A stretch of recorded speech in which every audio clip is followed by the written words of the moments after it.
ಇಲ್ಲಿಯವರೆಗೆ ಅನಿಕಾಳ ಅಜ್ಜಿ ತಮ್ಮ ದೊಡ್ಡ ಮಗನೊಂದಿಗೆ ಅವಳ ತಾಯಿಯ ಮನೆಗೆ ತಲುಪಿದರು.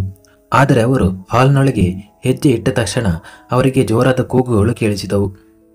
ಈ ಕೂಗುಗಳು ಬೇರೆ ಯಾರದ್ದೂ ಅಲ್ಲ, ಅನಿಕಾಳದೇ ಆಗಿದ್ದವು. ಅವಳ ಅತ್ತೆ ಅವಳನ್ನು ಕ್ರೂರವಾಗಿ ಕಪಾಳ ಮೋಕ್ಷ ಮಾಡುತ್ತಿದ್ದರು. ಅವಳು ತನ್ನನ್ನು ಬಿಡಿಸಿಕೊಳ್ಳಲು ಪ್ರಯತ್ನಿಸುತ್ತಿದ್ದಳು. ಇದನ್ನು ನೋಡಿ ಅಜ್ಜಿಯ ಹೃದಯ ನಡುಗಿ ಹೋಯಿತು. ಮುಂದುವರಿದ ಭಾಗ. ಅವರು ಅವಳನ್ನು ಅಲ್ಲಿಂದ ತನ್ನೊಂದಿಗೆ ಕರೆದುಕೊಂಡು ಹೋಗಲು ಬಯಸಿದ್ದರು. ಆದರೆ ಅವಳ ಅತ್ತೆ ಮತ್ತೊಂದು ವಿಚಿತ್ರ ವಿಷಯ ಹೇಳಿದಳು. ಆ ಹವೇಲಿಯಲ್ಲಿ ತುಂಬ ಜನ ಪುರುಷ ನೌಕರರಿದ್ದಾರೆ.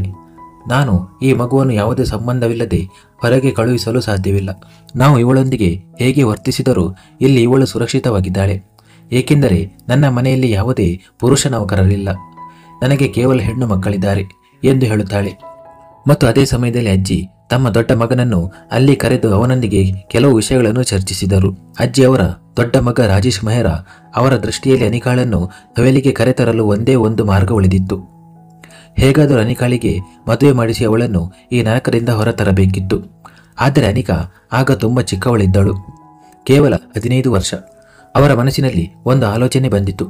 ಅವರ ಸ್ನೇಹಿತನ ಮಗ ದಕ್ಷ ಆರ್ಯ, ಅವನು ಈಗ ತಾನೇ ಲಂಡನ್ನಿಂದ ತನ್ನ ವಿದ್ಯಾಭ್ಯಾಸ ಮುಗಿಸಿ ಹಿಂತಿರುಗಿದ್ದನು ಮತ್ತು ಇಲ್ಲೇ ತನ್ನ ವ್ಯವಹಾರವನ್ನು ಪ್ರಾರಂಭಿಸಲು ಬಯಸಿದ್ದನು.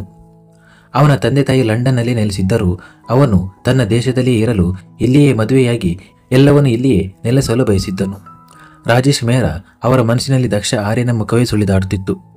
ದಕ್ಷ ಅನಿಕಾಳಿಗಿಂತ 10 ವರ್ಷ ದೊಡ್ಡವನಾಗಿದ್ದನು ಮತ್ತು ಅನಿಕಾ ಕೂಡ ಈ ಸಂಬಂಧಕ್ಕೆ ಮಾನಸಿಕವಾಗಿ ಅಥವಾ ದೈಹಿಕವಾಗಿ ಸಿದ್ಧವಾಗಿರಲಿಲ್ಲ. ಆದರೆ ಹೇಗಾದರೂ ಅವಳನ್ನು ಅಲ್ಲಿಂದ ಹೊರತರಬೇಕಿತ್ತು.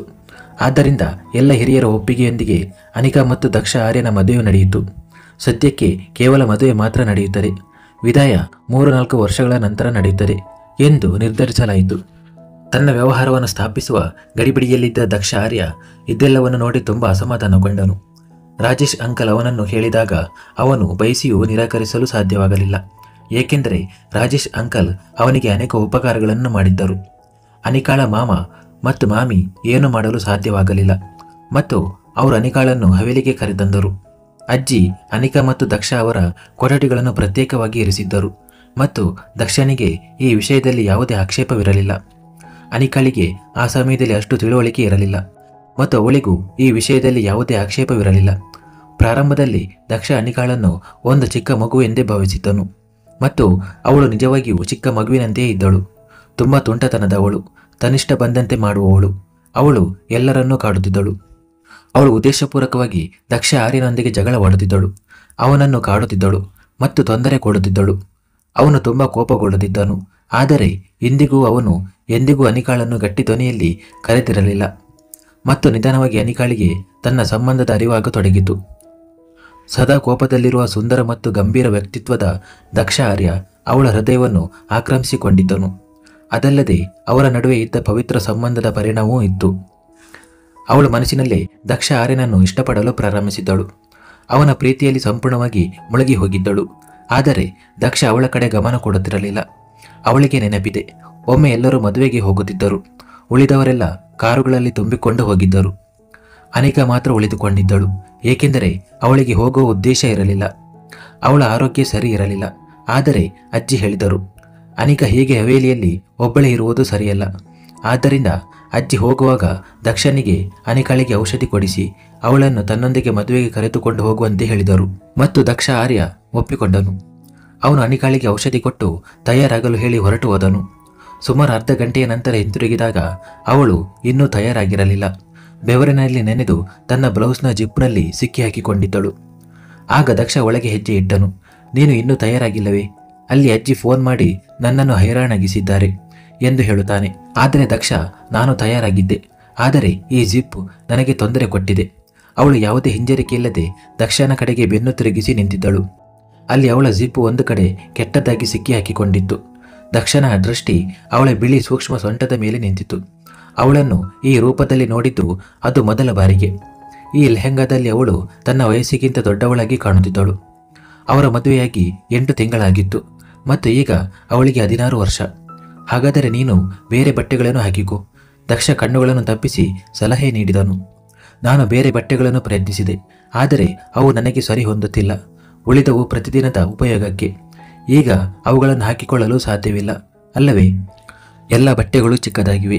ಇದೊಂದೇ ಲೆಹಂಗಾ ಸ್ವಲ್ಪ ಸರಿ ಹೊಂದಿತ್ತು, ಆದರೂ ಇದು ಕೂಡ ಬಿಗಿಯಾಗಿದೆ ಎಂದು ಹೇಳುತ್ತಾಳೆ. ದಕ್ಷನ ದೃಷ್ಟಿ ಅವಳ ಭರಿತ ದೇಹದ ಮೇಲೆ ನಿಂತಿತು. ಅವಳು ಈ ಹವೇಲಿಗೆ ಬಂದಾಗ ಸಂಪೂರ್ಣವಾಗಿ ತೆಳ್ಳಗಿದ್ದಳು, ಆದರೆ ಈ 8 ತಿಂಗಳಲ್ಲಿ ಅವಳ ದೇಹ ಸಾಕಷ್ಟು ದಪ್ಪಗಾಗಿತ್ತು. ಅವಳ ಬ್ಲೌಸ್ ಅವಳ ಹೃದಯ ಬಡಿತದ ಮೇಲೆ ಕೆಟ್ಟದಾಗಿ ಬಿಗಿಯಾಗಿತ್ತು. ದಯವಿಟ್ಟು ಈಗ ನನ್ನ ಜಿಪ್ ಹಾಕಿ ಎಂದು ಹೇಳುತ್ತಾಳೆ. ಅವಳು ತುಂಬ ಮುಗ್ಧಳಾಗಿದ್ದಳು, ಅಥವಾ ನಟಿಸುತ್ತಿದ್ದಳು. ಅವಳು ಬೆಂಕಿಯೊಂದಿಗೆ ಆಟವಾಡುತ್ತಿದ್ದಳು. ದಕ್ಷ ಆರ್ಯ ಒಬ್ಬ ಯುವಕ, ಭಾವನೆಗಳಿಂದ ತುಂಬಿದ ಮನುಷ್ಯ, ಮತ್ತು ಅನಿಕಾ ಅವನ ಹೆಂಡತಿ, ಸುಂದರ ಚಿಕ್ಕ ವಯಸ್ಸಿನವಳು. ಅವಳು ಅವನ ಮುಂದೆ ತನ್ನನ್ನು ತಾನೇ ಹೇಗೆ ಪ್ರಸ್ತುತಪಡಿಸಿದರೆ ಅವನು ಹೇಗೆ ತನ್ನನ್ನು ತಾನು ನಿಯಂತ್ರಿಸಿಕೊಳ್ಳಲು ಸಾಧ್ಯ ಎಂಬುದನ್ನು ಮರೆತಿದ್ದಳು. ಯೋಚಿಸದೆ ಅವನು ತನ್ನ ಕೈಗಳನ್ನು ಜಿಪ್ ಕಡೆಗೆ ಚಾಚಿದನು, ಮತ್ತು ಅಜಾಗರೂಕತೆಯಲ್ಲಿ ದಕ್ಷನ ಕೈಗಳು ಅವಳ ಸೂಕ್ಷ್ಮ ದೇಹವನ್ನು ಸ್ಪರ್ಶಿಸಿದವು, ಮತ್ತು ಅವಳ ಇಡೀ ದೇಹದಲ್ಲಿ ಒಂದು ಮಿಂಚು ಹರಿಯಿತು. ಅವಳು ಅವನ ಹೆಂಡತಿ, ಒಂದು ನ್ಯಾಯಯುತ ಸಂಬಂಧದಲ್ಲಿ ಬಂಧಿತಳಾಗಿದ್ದಳು, ಮತ್ತು ಅದಕ್ಕಿಂತ ಹೆಚ್ಚಾಗಿ ಏಕಾಂತ. ಅವನು ತನ್ನನ್ನು ತಾನು ಹೇಗೆ ನಿಯಂತ್ರಿಸಿಕೊಳ್ಳುತ್ತಿದ್ದನು? ಅವನಿಗೆ ಅಪರಾಧಿ ಭಾವನೆ ಬಂದಂತೆ ಅನಿಸಿತು. ಗಂಟಲು ಒಣಗಿತು. ಅನಿಕಾಳ ಬಲಗಡೆ ಕುತ್ತಿಗೆಯ ಮೇಲೆ ಒಂದು ಕಪ್ಪು ಮಚ್ಚೆ. ಅದನ್ನು ಸ್ಪರ್ಶಿಸಲು ದಕ್ಷನ ಮನಸ್ಸು ಹಾತೊರೆಯುತ್ತಿತ್ತು, ಮತ್ತು ಮುಂದಿನ ಕ್ಷಣವೇ ಅವನು ತನ್ನ ತುಟಿಗಳನ್ನು ಆ ಕಪ್ಪು ಮಚ್ಚೆಯ ಮೇಲೆ ಇರಿಸಿದನು. ದಕ್ಷನ ಬೆಚ್ಚಗಿನ ತುಟಿಗಳ ಸ್ಪರ್ಶ ಅನಿಕಾಳ ಕುತ್ತಿಗೆಯ ಮೇಲೆ ಆದ ತಕ್ಷಣ ಅವಳು ಕೆಟ್ಟದಾಗಿ ನಡುಗಿದಳು. ಅವಳು ದಕ್ಷನನ್ನು ಇಷ್ಟಪಟ್ಟರೂ ಈ ರೀತಿ ದಕ್ಷ ತನ್ನ ಹತ್ತಿರ ಬಂದಿದ್ದು ಅವಳನ್ನು ಒಳಗಿನಿಂದ ಕೆಟ್ಟದಾಗಿ ಹಿಡಿದುಕೊಂಡಿತ್ತು. ಅವಳು ಗಾಬರಿಯಾಗಿ ಅವನಿಂದ ದೂರ ಸರಿದಳು. ದಕ್ಷನ ಕಣ್ಣುಗಳಲ್ಲಿ ಹೊಳೆಯುತ್ತಿದ್ದ ಮಾದಕತೆಯ ಬಣ್ಣಗಳನ್ನು ನೋಡಿ ಅವಳು ಕೆಟ್ಟದಾಗಿ ಕಂಗಾಲಾಗಿದ್ದಳು. ನೀವು ಹೋಗಿ, ನಾನು ಬೇರೆ ಬಟ್ಟೆಗಳನ್ನು ಹಾಕಿಕೊಳ್ಳುತ್ತೇನೆ, ಕಂಗಾಲಾಗಿ ಹೇಳುತ್ತಾ ಅವಳು ಕಪಾಟು ತೆರೆದು ಬಟ್ಟೆಗಳನ್ನು ತೆಗೆಯಲು ಪ್ರಾರಂಭಿಸಿದಳು. ಹೃದಯ ಪಕ್ಕೆಲುಬ್ಬುಗಳನ್ನು ಹೊಡೆದು ಹೊರಬರಲು ಹಾತೊರೆಯುತ್ತಿತ್ತು. ಅವಳಿಗೆ ಇನ್ನೂ ದಕ್ಷನ ತುಟಿಗಳ ಸ್ಪರ್ಶ ತನ್ನ ಕುತ್ತಿಗೆಯ ಮೇಲೆ ಅನಿಸುತ್ತಿತ್ತು, ಮತ್ತು ದಕ್ಷನಿಗೆ ತನ್ನ ತಪ್ಪಿನ ಅರಿವಾಯಿತು, ಕೆಟ್ಟದಾಗಿ ಅರಿವಾಯಿತು. ಅನಿಕಾ ಇನ್ನು 16 ವರ್ಷದವಳಾಗಿದ್ದಳು. ಅವಳ ಮೇಲೆ ತನ್ನ ಭಾವನೆಗಳನ್ನು ಸುರಿಯುವುದು ಎಲ್ಲಿಯ ಬುದ್ಧಿವಂತಿಕೆ? ಅದೇ ದಿನ ಅವನು ತನ್ನ ಭಾವನೆಗಳನ್ನು ನಿಯಂತ್ರಣದಲ್ಲಿಟ್ಟುಕೊಳ್ಳಲು ನಿರ್ಧರಿಸಿದನು. ಅವಳು ಪ್ರಬುದ್ಧ, ಮೆಚೂರ್ ಹುಡುಗಿಯಾಗುವವರೆಗೂ, ಈ ಸಂಬಂಧದ ಸೂಕ್ಷ್ಮತೆಯನ್ನು ಅರ್ಥ ಮಾಡಿಕೊಳ್ಳುವವರೆಗೂ ಅವನು ತನ್ನ ಭಾವನೆಗಳನ್ನು ಅನಿಕಾಳ ಮೇಲೆ ಎಂದಿಗೂ ವ್ಯಕ್ತಪಡಿಸುವುದಿಲ್ಲ ಎಂದು ನಿರ್ಧರಿಸಿದನು. ಈಗ ಅವಳು ಚಿಕ್ಕವಳಾಗಿದ್ದಳು. ಅವಳಿಗೆ ಈ ಎಲ್ಲ ವಿಷಯಗಳ ಅರಿವಿರಲಿಲ್ಲ. ಅವನು ಸುಮ್ಮನೆ ಕೋಣೆಯಿಂದ ಹೊರಟು ಹೋದನು. ಅನಿಕಾ ತನ್ನ ಹೃದಯ ಬಡಿತವನ್ನು ಕಷ್ಟಪಟ್ಟು ನಿಯಂತ್ರಿಸಿಕೊಂಡಳು. ಅವಳ ಮುಖ ನಾಚಿಕೆಯಿಂದ ಕೆಂಪಾಗಿತ್ತು. ಇದು ದಕ್ಷನಿಂದ ಅವಳಿಗೆ ಸಿಕ್ಕ ಮೊದಲ ಸ್ಪರ್ಶವಾಗಿತ್ತು. ಅಂದಿನಿಂದ ಅವಳು ದಕ್ಷನ ಒಡನಾಟಕ್ಕಾಗಿ ಪದೇ ಪದೇ ಹಾತೊರೆಯಲಾರಂಭಿಸಿದಳು. ಆದರೆ ದಕ್ಷ ತನ್ನ ಹೆಜ್ಜೆಗಳನ್ನು ಹಿಂದಿಟ್ಟಿದ್ದನು. ಅವರು ವಾಸಿಸುತ್ತಿದ್ದ ಸ್ಥಳದಿಂದ ಅವನ ಕಚೇರಿ ಬಹಳ ದೂರವಿತ್ತು. ಸುಮಾರು 2-3 ಗಂಟೆಗಳು ಹಿಡಿಯುತ್ತಿತ್ತು. ಮನೆಯವರ ಅನುಮತಿಯೊಂದಿಗೆ ಅವನು ತನ್ನ ಕಚೇರಿಯ ಸಮೀಪದಲ್ಲೇ ಒಂದು ಅಪಾರ್ಟ್ಮೆಂಟ್ ಖರೀದಿಸಿದ್ದನು. ಆದರೆ ಅನಿಕಾ ನಾನು ದಕ್ಷನ ಜೊತೆ ಹೋಗುತ್ತೇನೆ ಎಂದು ಹಠ ಹಿಡಿದಿದ್ದಳು. ದಕ್ಷ ಇಲ್ಲದೆ ತಾನು ಹೇಗೆ ಬದುಕಲು ಸಾಧ್ಯ ಎಂದು ಯೋಚಿಸಿ ಅವಳಿಗೆ ಅಳು ಬರುತ್ತಿತ್ತು. ಎಲ್ಲರೂ ಅವಳಿಗೆ ಅರ್ಥ ಮಾಡಿಸಲು ಸಾಕಷ್ಟು ಪ್ರಯತ್ನಿಸಿದರು, ಆದರೆ ಅನಿಕಾಳಿಗೆ ಒಂದು ಮಾತು ಅರ್ಥವಾಗಲಿಲ್ಲ. ಅನಿಕಾ ತಾನು ದಕ್ಷನೊಂದಿಗೆ ಇರಲೇಬೇಕು ಎಂದು ಹಠ ಹಿಡಿದಿದ್ದಳು. ಅವಳ ಹಠವನ್ನು ನೋಡಿ ಮನೆಯ ಹಿರಿಯರು ಅನಿಕಾಳನ್ನು ದಕ್ಷನೊಂದಿಗೆ ಕಳುಹಿಸಿಕೊಡಲು ನಿರ್ಧರಿಸಿದರು. ಆದರೆ ಈ ನಿರ್ಧಾರ ತೆಗೆದುಕೊಳ್ಳುವ ಮೊದಲು ಅಜ್ಜಿ ದಕ್ಷನನ್ನು ತಮ್ಮ ಕೋಣೆಗೆ ಕರೆದರು. ದಕ್ಷ ಅನಿಕಾಳ ಹಠವನ್ನು ನೋಡಿದರೆ, ನಾನು ಸಾಂಪ್ರದಾಯಿಕವಾಗಿ ಅವಳನ್ನು ನಿನ್ನೊಂದಿಗೆ ಕಳುಹಿಸಲು ಬಯಸುತ್ತೇನೆ. ನೀನು ಅವಳ ಪತಿ, ಮತ್ತು ಪತ್ನಿಯಾಗಿ ಗಂಡನೊಂದಿಗೆ ಇರುವುದು ಅವಳ ಹಕ್ಕು. ಆದರೆ ದಕ್ಷ, ಅನಿಕಾ ಇನ್ನೂ ಚಿಕ್ಕವಳು, ಮುಗ್ಧಳು, ತಿಳುವಳಿಕೆ ಇಲ್ಲದವಳು. ಅವಳಿಗೆ ಈ ಸಂಬಂಧದ ಅರಿವು ಅಷ್ಟಾಗಿ ತಿಳಿದಿಲ್ಲ. ನಾನು ಹೇಳುತ್ತಿರುವುದರ ಅರ್ಥ ನಿನಗೆ ಅರ್ಥವಾಗುತ್ತದೆ ಎಂದು ಭಾವಿಸುತ್ತೇನೆ. ನೀನು ಬುದ್ಧಿವಂತನು, ಈ ಸಂಬಂಧಕ್ಕೆ ಸ್ವಲ್ಪ ಸಮಯ ಕೊಡು ಎಂದು ಹೇಳುತ್ತಾರೆ. ಅಜ್ಜಿಯ ಮಾತು ಕೇಳಿ ದಕ್ಷ, ಅಜ್ಜಿ ನೀವು ಚಿಂತಿಸಬೇಡಿ, ನಿಮ್ಮ ಮಾತಿನ ಅರ್ಥ ನನಗೆ ಚೆನ್ನಾಗಿ ಅರ್ಥವಾಗಿದೆ ಎಂದನು. ಅಜ್ಜಿ ನಿಟ್ಟುಸಿರು ಬಿಟ್ಟು ದಕ್ಷನ ಹಣೆಯನ್ನು ಮುತ್ತಿಟ್ಟರು. ಹೀಗೆ ದಕ್ಷ ಅನಿಕಾಳನ್ನು ಕರೆದುಕೊಂಡು ತನ್ನ ಅಪಾರ್ಟ್ಮೆಂಟಿಗೆ ಸ್ಥಳಾಂತರಗೊಂಡನು. ಕೆಲವೊಮ್ಮೆ ಅವರಿಬ್ಬರು ಮಹಲಿಗೆ ಹೋಗಿ ಕುಟುಂಬದವರೊಂದಿಗೆ ಸಮಯ ಕಳೆಯುತ್ತಿದ್ದರು. ಈಗಲೂ ಅವರು ಮಹಲಿನಲ್ಲಿದ್ದರು. ಅನಿಕಾಳ ಆರೋಗ್ಯ ಸರಿ ಇಲ್ಲದ ಕಾರಣ ದಕ್ಷ ಆಸ್ಪತ್ರೆಯಿಂದ ನೇರವಾಗಿ ಅವಳನ್ನು ಮಹಲಿಗೆ ಕರೆತಂದಿದ್ದನು. ಈಗಲೂ ಅವಳು ಪುಟ್ಟ ಗೊಂಬೆಯಂತೆ ಅವನ ತೋಳುಗಳಲ್ಲಿ ಮಲಗಿದ್ದಳು. ದಕ್ಷ ಪ್ರೀತಿಯಿಂದ ಅವಳ ಹಣೆಯನ್ನು ಮುತ್ತಿಟ್ಟನು. ದಕ್ಷ ಈಗ ಅನಿಕಾಳನ್ನು ಮೊದಲಿನದಕ್ಕಿಂತ ಹೆಚ್ಚು ನೋಡಿಕೊಳ್ಳುತ್ತಿದ್ದನು. ಅವಳ ಸಣ್ಣ ಪುಟ್ಟ ಸಂತೋಷಗಳ ಬಗ್ಗೆಯೂ ಗಮನ ಹರಿಸುತ್ತಿದ್ದನು. ಹೊರಗೆ ಕರೆದುಕೊಂಡು ಹೋಗಿ ಸುತ್ತಾಡಿಸುತ್ತಿದ್ದನು. ಅವಳನ್ನು ತನ್ನೊಂದಿಗೆ ಇರಿಸಿಕೊಂಡು ತನ್ನ ಅಸ್ತಿತ್ವದ ಅನುಭವವನ್ನು ನೀಡುತ್ತಿದ್ದನು. ಕೆಲವೊಮ್ಮೆ ದಕ್ಷ ಅನಿಕಾಳ ಹಣೆಯ ಮೇಲೆ ಮುತ್ತು ಕೊಟ್ಟು ಗುಡ್ ನೈಟ್ ಹೇಳುತ್ತಿದ್ದನು. ಅನಿಕಾಳಿಗಿದು ದೊಡ್ಡ ವಿಷಯವಾಗಿತ್ತು. ಅವಳು ಇದನ್ನೇ ಬಯಸಿದ್ದಳು. ದಕ್ಷ ತನ್ನನ್ನು ಬಿಟ್ಟು ಹೋಗುತ್ತಾನೆಂಬ ಭಯದಿಂದ ಅವಳು ಆತಂಕಗೊಂಡಿದ್ದಳು, ಅಸುರಕ್ಷಿತೆ ಎಂದು ಭಾವಿಸಿದ್ದಳು. ಆದರೆ ದಕ್ಷ ನಿಧಾನವಾಗಿ ತನ್ನ ಪ್ರೀತಿಯನ್ನು ಅವಳಿಗೆ ತಿಳಿಸಲು ಶುರು ಮಾಡಿದನು. ಇದರಿಂದ ಅವಳ ಮನಸ್ಸಿಗೆ ನೆಮ್ಮದಿ ಸಿಕ್ಕಿತು ಮತ್ತು ಅವಳು ಸಂತೋಷದಿಂದಿರಲು ಶುರು ಮಾಡಿದಳು. ಓದಿನಲ್ಲೂ ಗಮನ ಹರಿಸಲಾರಂಭಿಸಿದಳು. ಅವಳ 18ನೇ ಹುಟ್ಟುಹಬ್ಬದಂದು ದಕ್ಷ ಅವಳಿಗೆ ಮೊಬೈಲ್ ಫೋನ್ ಉಡುಗೊರೆಯಾಗಿ ನೀಡಿದನು. ಅದನ್ನು ಪಡೆದು ಅನಿಕಾ ತುಂಬಾ ಖುಷಿಯಾಗಿದ್ದಳು. ಅನಿಕಾ ಅರ್ಥಶಾಸ್ತ್ರ ಕೋರ್ಸ್ ಮಾಡಬೇಕು ಮತ್ತು ತನ್ನೊಂದಿಗೆ ತನ್ನ ವ್ಯವಹಾರದಲ್ಲಿ ಹೆಗಲಿಗೆ ಹೆಗಲು ಕೊಟ್ಟು ನಿಲ್ಲಬೇಕು ಎಂಬುದು ದಕ್ಷನ ಆಸೆಯಾಗಿತ್ತು. ಅನಿಕಾಳಿಗೂ ಅದರಲ್ಲಿ ಯಾವುದೇ ಆಕ್ಷೇಪವಿರಲಿಲ್ಲ. ಅವಳು ಕೂಡ ಪ್ರತಿ ಹೆಜ್ಜೆಯಲ್ಲೂ ದಕ್ಷನೊಂದಿಗೆ ನಿಲ್ಲಲು ಬಯಸಿದ್ದಳು. ಸಮಯ ನಿಧಾನವಾಗಿ ಕಳೆಯುತ್ತಾ ಹೋಯಿತು ಮತ್ತು 1 ವರ್ಷ ಕಳೆದಿತ್ತು. ಈ 1 ವರ್ಷದಲ್ಲಿ ಬಹಳಷ್ಟು ಬದಲಾವಣೆಗಳಾಗಿದ್ದವು. ಬದಲಾಗದೆ ಉಳಿದಿದ್ದು ಅವರಿಬ್ಬರ ಹೃದಯದಲ್ಲಿ ಒಬ್ಬರಿಗೊಬ್ಬರ ಮೇಲಿದ್ದ ಪ್ರೀತಿ ಮಾತ್ರ. ಆ ಪ್ರೀತಿ ಇಂದಿಗೂ ಹಾಗೆಯೇ ಇತ್ತು. ಆ ದಿನ ಅವನು ಆಫೀಸ್ನಿಂದ ಬಂದಾಗ ಜೋರಾಗಿ ಮಳೆ ಬರುತ್ತಿತ್ತು. ಆದರೆ ಅವನು ತನ್ನ ಅಪಾರ್ಟ್ಮೆಂಟ್ ಪ್ರವೇಶಿಸಿದಾಗ ಅನಿಕಾ ಎಲ್ಲೂ ಕಾಣಿಸಲಿಲ್ಲ. ಅವನ ಮನಸ್ಸಿನಲ್ಲಿ ಆತಂಕ ಶುರುವಾಯಿತು. ದಕ್ಷನ ಅಪಾರ್ಟ್ಮೆಂಟ್ ಅತಿ ಎತ್ತರದಲ್ಲಿತ್ತು. ಖಂಡಿತ ಅನಿಕಾ ಟೆರೆಸ್ನಲ್ಲಿ ಇರಬೇಕು, ಏಕೆಂದರೆ ಅವಳಿಗೆ ಮಳೆಗಾಲ ಎಂದರೆ ತುಂಬಾ ಇಷ್ಟ. ಆದರೆ ಮಳೆಯ ವಾತಾವರಣವನ್ನು ಆನಂದಿಸುತ್ತಾ ಸ್ವಲ್ಪ ಮಳೆಯಲ್ಲಿ ನೆನೆದರೂ ಅನಾರೋಗ್ಯಕ್ಕೆ ಒಳಗಾಗುತ್ತಾಳೆಂಬುದನ್ನು ಅವಳು ಮರೆತು ಬಿಡುತ್ತಿದ್ದಳು. ಈ ಹುಡುಗಿ ಎಂದಿಗೂ ಸುಧಾರಿಸುವುದಿಲ್ಲ ಎಂದು ಅವನು ಅಂದುಕೊಂಡನು. ದಕ್ಷ ಗೊಣಗುತ್ತಾ ಟೆರೆಸ್ ಕಡೆಗೆ ನಡೆದನು. ಟೆರೆಸ್ಗೆ ತಲುಪಿದಾಗ ಅವನ ತುಟಿಗಳ ಮೇಲೆ ಸಣ್ಣ ನಗು ಮೂಡಿತು. ಅವನ ಊಹೆ ಸರಿಯಾಗಿತ್ತು. ಅನಿಕಾ ಮಳೆಯಲ್ಲಿ 2 ಕೈಗಳನ್ನು ಚಾಚಿ ಮಳೆಯನ್ನು ಆನಂದಿಸುತ್ತಿದ್ದಳು. ದಕ್ಷನನ್ನು ನೋಡುತ್ತಿದ್ದಂತೆ ಅವಳು ಅಲ್ಲೇ ಜಿಗಿದು, ದಕ್ಷ, ದಯವಿಟ್ಟು ಬಾ, ನೋಡು ಎಷ್ಟು ಮಜಾ ಇದೆ ಮಳೆಯಲ್ಲಿ ಎಂದಳು. ಮೂರ್ಖ ಹುಡುಗಿ, ಈಗ ನಿನಗೆ ಮಜಾ ಅನಿಸುತ್ತಿದೆ. ಸ್ವಲ್ಪ ಹೊತ್ತಿನಲ್ಲೇ ನೀನು ಶೀತದಿಂದ ಸೀನಲು ಶುರು ಮಾಡುತ್ತೀಯ ಎಂದು ದಕ್ಷ ಹೇಳಿದನು. ಏನೂ ಆಗುವುದಿಲ್ಲ ದಕ್ಷ, ದಯವಿಟ್ಟು ಬಾ, ನಾವಿಬ್ಬರು ಒಟ್ಟಾಗಿ ಮಳೆಯಲ್ಲಿ ನೆನೆಯೋಣ ಎಂದು ಅನಿಕಾ ಕೇಳಿಕೊಂಡಳು. ಏನು ಯೋಚಿಸಿದನೋ ಏನೋ, ದಕ್ಷ ಕೂಡ ಅವಳ ಜೊತೆ ಬಂದು ನಿಂತನು. ಮಳೆಯ ಹನಿಗಳು ಅವರಿಬ್ಬರನ್ನು ನೆನೆಸುತ್ತಿದ್ದವು. ನಿಧಾನವಾಗಿ ಅನಿಕಾಳಿಗೆ ಚಳಿ ಶುರುವಾಯಿತು. ಆದರೆ ದಕ್ಷನ ಜೊತೆಗಿರುವುದು ಅವಳಿಗೆ ತುಂಬಾ ಸಮಾಧಾನ ನೀಡುತ್ತಿತ್ತು. ಚಳಿಯನ್ನು ಸಹಿಸಿಕೊಂಡು ಮಳೆಯನ್ನು ಪೂರ್ತಿಯಾಗಿ ಆನಂದಿಸುತ್ತಿದ್ದಳು. ಆದರೆ ಅವಳು ಎಷ್ಟು ಸಮಯದವರೆಗೆ ಚಳಿಯನ್ನು ಸಹಿಸಿಕೊಳ್ಳುತ್ತಾಳೆ? ಮಳೆಯ ನೀರಿನಿಂದ ಅವಳಿಗೆ ಅಲರ್ಜಿ ಇತ್ತು. ಒಂದು ಜೋರಾದ ಸೀನು ಹಾಕಿ ಅವಳು ತಕ್ಷಣ ಎದೆಗೆ ಹಬ್ಬಿಕೊಂಡಳು. ಹಾ, ಈಗ ಆಯ್ತಲ್ಲ ಆರೋಗ್ಯ ಕೆಡಿಸಿಕೊಂಡು, ನಡಿ ಈಗ ಕೆಳಗೆ ಎಂದು ದಕ್ಷ ಹೇಳಿದನು. ಅವನು ಅವಳ ಕೈ ಹಿಡಿದು ಕೋಣೆಗೆ ಕರೆತಂದನು ಮತ್ತು ಟವೆಲ್ನಿಂದ ಅವಳನ್ನು ಒರೆಸಲು ಶುರು ಮಾಡಿದನು. ಜೊತೆಗೆ ಅವಳನ್ನು ಬೈಯುತ್ತಿದ್ದನು. ದಕ್ಷ, ಈಗ ನಿಲ್ಲಿಸು, ಎಷ್ಟು ಬೈಯುತ್ತೀಯ ಎಂದು ಅವಳು ಮುಖ ಒಪ್ಪಿಸಿಕೊಂಡು ಹೇಳಿದಳು. ಜೊತೆಗೆ ಇನ್ನೊಂದು ಸೀನು ಹಾಕಿದಳು. ಈಗ ಬೇಗ ಹೋಗಿ ಸ್ನಾನ ಮಾಡು, ನಾನು ನಿನಗೆ ಬಟ್ಟೆ ತೆಗೆಯುತ್ತೇನೆ ಎಂದು ಅವಳನ್ನು ಬಾತ್ರೂಮ್ ಕಡೆಗೆ ತಳ್ಳುತ್ತಾ ಹೇಳಿದನು. ನಂತರ ಬಾತ್ರೂಮ್ಗೆ ಹೋಗಿ ಬಿಸಿ ನೀರಿನಲ್ಲಿ ಸ್ನಾನ ಮಾಡುತ್ತಿದ್ದಂತೆ ಅನಿಕಾಳಿಗೆ ಜೀವ ಬಂದಂತಾಯಿತು. ಅನಿಕಾ, ಇಗೋ ನಿನ್ನ ಬಟ್ಟೆಗಳು, ಬೇಗ ಹೊರಗೆ ಬಾ, ನಾನು ಸ್ನಾನ ಮಾಡಬೇಕು ಎಂದು ದಕ್ಷ ಹೇಳಿದನು. ಅವನು ಬಾಗಿಲು ತಟ್ಟಲು ಕೈ ಇಟ್ಟನು. ಆದರೆ ಬಾಗಿಲು ಒಳಗಿನಿಂದ ತೆರೆದಿತ್ತು. ಬಹುಶಃ ಅನಿಕಾ ಆತುರದಲ್ಲಿ ಅದನ್ನು ಒಳಗಿನಿಂದ ಮುಚ್ಚಲು ಮರೆತಿದ್ದಳು. ಬಾಗಿಲು ಒಳಗಿನಿಂದ ತೆರೆದುಕೊಂಡಿತು. ಅನಿಕಾ ಎದುರಿನಲ್ಲಿಯೇ ಶವರ್ ಕೆಳಗೆ ನಿಂತು ಸ್ನಾನ ಮಾಡುತ್ತಿದ್ದಳು. ದಕ್ಷನ ಕಣ್ಣುಗಳು ಅವಳ ಸುಂದರವಾದ ಸೂಕ್ಷ್ಮವಾದ ಮೈ ಮೇಲೆ ಬಿದ್ದಾಗ ಅವನ ಹೃದಯ ಬಡಿತ ಹೆಚ್ಚಾಯಿತು. ಅವನ ಹೆಜ್ಜೆಗಳು ಅನಿಕಾಳ ಕಡೆಗೆ ಸಾಗಿದವು. ಅನಿಕಾ ಉಸಿರು ಬಿಗಿ ಹಿಡಿದು ದಕ್ಷನನ್ನು ನೋಡುತ್ತಿದ್ದಳು. ಮುಂದಿನ ಕ್ಷಣದಲ್ಲಿ ಅವಳು ದಕ್ಷನ ಕಡೆಯಿಂದ ತನ್ನ ಮುಖವನ್ನು ತಿರುಗಿಸಿದಳು. ದಕ್ಷನು ಅನಿಕಾಳನ್ನು ಹಿಂದಿನಿಂದ ತನ್ನ ಎದೆಗೆ ತಟ್ಟನೆ ಅಪ್ಪಿಕೊಂಡನು. ಅವಳ ಕುತ್ತಿಗೆಯಿಂದ ಒದ್ದೆಯಾದ ಕೂದಲನ್ನು ತೆಗೆದುಹಾಕಿ ಅವನು ನಿಧಾನವಾಗಿ ಅವಳ ಕುತ್ತಿಗೆಗೆ ಮತ್ತು ಬೆನ್ನಿನ ಮೇಲೆ ತನ್ನ ಸ್ಪರ್ಶವನ್ನು ನೀಡುತ್ತಿದ್ದನು. ಅನಿಕಾ 16 ವರ್ಷದವಳಿದ್ದಾಗ ದಕ್ಷ ಮೊದಲ ಬಾರಿಗೆ ಅವಳ ಬಗ್ಗೆ ತನ್ನ ಹೃದಯದಲ್ಲಿ ಭಾವನೆಗಳನ್ನು ಅನುಭವಿಸಿದ್ದನು. ಇಂದು ಅನಿಕಾ 19 ವರ್ಷದವಳಾಗಿದ್ದಳು. ಕಳೆದ 3 ವರ್ಷಗಳಿಂದ ಅವನು ತನ್ನ ಭಾವನೆಗಳನ್ನು ನಿಯಂತ್ರಿಸಿಕೊಂಡಿದ್ದನು. ಆದರೆ ಇಂದು ಅವನು ಆ ನಿಯಂತ್ರಣಗಳನ್ನು ತಾನೇ ಮುರಿಯಲು ಬಯಸಿದನು. ದಕ್ಷನ ಕೈಗಳು ಅವಳ ಮೃದುವಾದ ದೇಹವನ್ನು ಸ್ಪರ್ಶಿಸಿದಾಗ ಅನಿಕಾ ಅವನ ಅಗಲವಾದ ಎದೆಯಲ್ಲಿ ತನ್ನ ಮುಖವನ್ನು ಅಡಗಿಸಿಟ್ಟುಕೊಂಡಳು. ಅವಳ ನಡುಗುವ ತುಟಿಗಳಿಂದ ದಕ್ಷನ ಹೆಸರು ಹೊರಬಿದ್ದು, ಅನಿಕಾ, ದಯವಿಟ್ಟು ಇನ್ನಷ್ಟು ಬೇಡ, ಇನ್ನು ನನ್ನನ್ನು ನಾನು ನಿಯಂತ್ರಿಸಿಕೊಳ್ಳಲು ಸಾಧ್ಯವಿಲ್ಲ ಎಂದು ಹೇಳುತ್ತಾ ಅವನು ಅನಿಕಾಳನ್ನು ತನ್ನ ಮಡಿಲಲ್ಲಿ ಎತ್ತಿಕೊಂಡು ಓಣೆಯೊಳಗೆ ತಂದು ಹಾಸಿಗೆ ಮೇಲೆ ಕೂರಿಸಿದನು.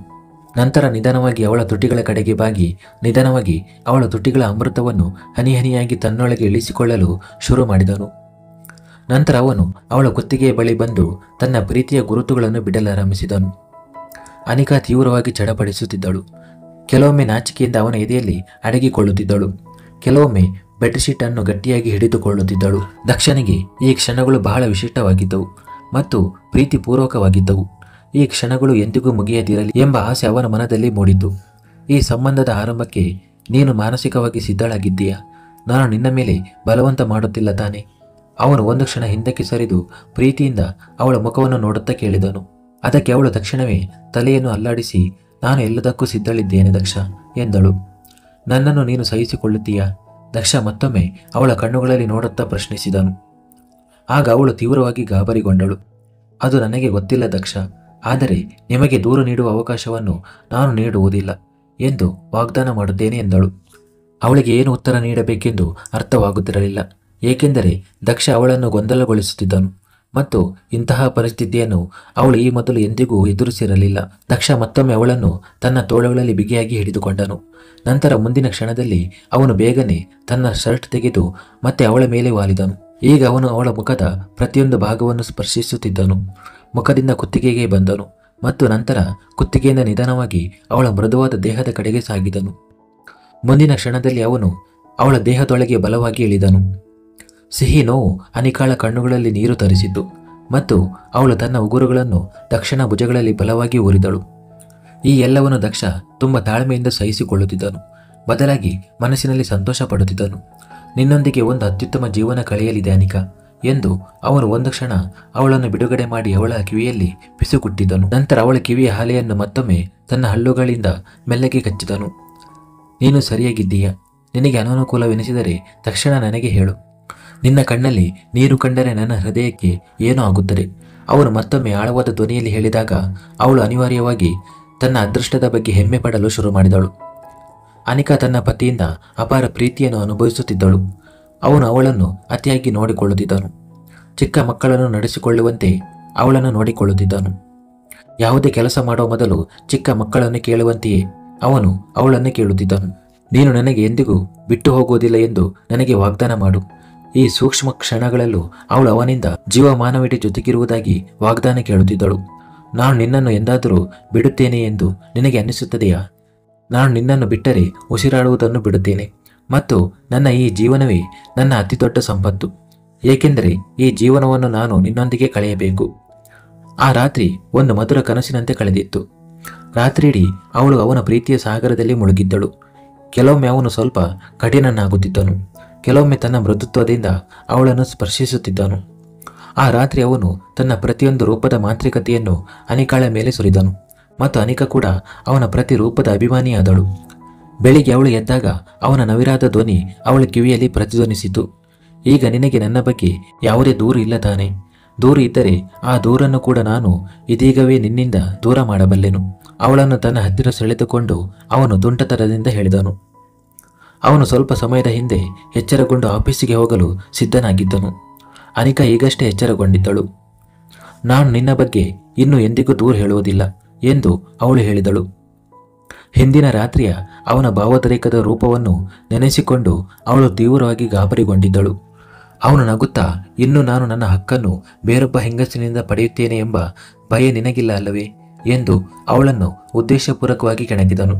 ಒಂದು ವೇಳೆ ನನಗೆ ಇದರ ಬಗ್ಗೆ ಸ್ವಲ್ಪವೂ ಅನುಮಾನ ಬಂದರೆ ನಾನು ನಿನಗೆ ಏನು ಮಾಡುತ್ತೇನೆ ಎಂದು ನೋಡು. ಅವಳು ಡೈ ಹಿಡಿದು ಅವನನ್ನು ತನ್ನತ್ತ ಎಳೆದುಕೊಂಡು ಹೇಳಿದಳು. ಅವಳು 5 ಅಡಿ 2 ಇಂಚು ಎತ್ತರದ ಸೂಕ್ಷ್ಮ ಹುಡುಗಿಯಾಗಿದ್ದಳು. ಕಷ್ಟಪಟ್ಟು ಅವನ ಭುಜದವರೆಗೂ ತಲುಪುತ್ತಿದ್ದಳು, ಆದರೆ ತನ್ನ ಆಜ್ಞೆಗಳನ್ನು ಬಾಸ್ನಂತೆ ನಡೆಸುತ್ತಿದ್ದಳು. ಅಯ್ಯೋ ಇಲ್ಲ ಮೇಡಮ್, ಈ ರೀತಿ ದೌರ್ಜನ್ಯ ಮಾಡಬೇಡಿ, ನಾನು ನಿಮ್ಮ ಮುಂದೆ ಕೈ ಜೋಡಿಸುತ್ತೇನೆ, ಅವನು ನಾಟಕೀಯವಾಗಿ ಹೇಳಿದನು ಮತ್ತು ಅನಿಕಾ ಜೋರಾಗಿ ನಕ್ಕಳು. ಅವಳು ಅವನನ್ನು ಹೊರಗೆ ಬಿಡಲು ಬಂದಿದ್ದಳು. ಹೋಗುವಾಗ ಅವನು ಸ್ವಲ್ಪ ಅವಳ ಹತ್ತಿರ ಬಾಗಿ, ನಾನು ಬೇಗ ಬರುತ್ತೇನೆ, ಸಿದ್ಧವಾಗಿರು, ನಾವು ಹೊರಗೆ ಊಟಕ್ಕೆ ಹೋಗುತ್ತೇವೆ ಮತ್ತು ನಂತರ ಊಟದ ನಂತರ ಐಸ್ ಕ್ರೀಮ್ ತಿನ್ನಲು ಸಹ ಹೋಗೋಣ ಎಂದನು. ಖಂಡಿತ, ಅವಳು ಮಕ್ಕಳಂತೆ ಸಂತೋಷದಿಂದ ಹೇಳಿದಳು. ನನ್ನ ಅಚ್ಚುಮೆಚ್ಚಿನ ಫ್ಲೇವರ್ ಬಟರ್ ಸ್ಕಾಚ್ ನೆನಪಿದೆ ತಾನೆ? ಅವಳು ಮಕ್ಕಳಂತೆ ಖುಷಿ ಪಡುತ್ತಿದ್ದಳು, ಹಾರುತ್ತಿದ್ದಳು. ದಕ್ಷ ತನ್ನ ಹಣೆಯನ್ನು ಉಜ್ಜಿದನು. ಅವನ ಪತ್ನಿ ಇನ್ನೂ ದೊಡ್ಡವಳಾಗಿರಲಿಲ್ಲ. ಮುಗಿಯಿತು.